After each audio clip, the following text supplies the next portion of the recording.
To change color at the end of a row, simply work until you have the last 2 loops of a stitch on your hook. So I'm doing single crochet here and I'm ready to yarn over and finish the stitch.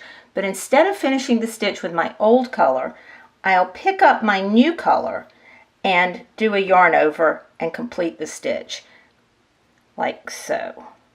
There's my new color pink, yarn over, and complete my single crochet. You can see that my single crochet that I completed is still all green, but I have a pink loop on my hook.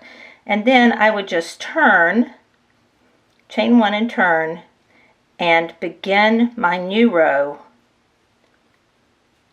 with the new color. To change colors at the end of a row and half double crochet, work your half double crochet until it's almost complete. So here I am, and I'm ready to do my last yarn over and pull through. I pick up my new color, do the yarn over, and complete the stitch in the new color. So my old stitch is all green, and I'm ready to turn and chain with my new color.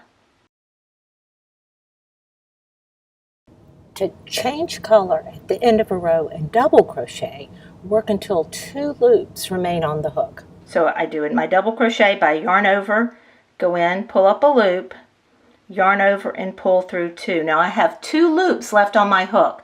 That's where I need to add my new color. I do a yarn over with the new color and pull it through both those loops. I have completed my double crochet in the old color, and I'm ready to turn and chain with my new color. For treble crochet and other stitches, just work until the last step of the stitch or the last yarn over pull through. Do that last yarn over with the new color and continue with the new color. If you'd like more crochet instruction like this, subscribe to my YouTube channel.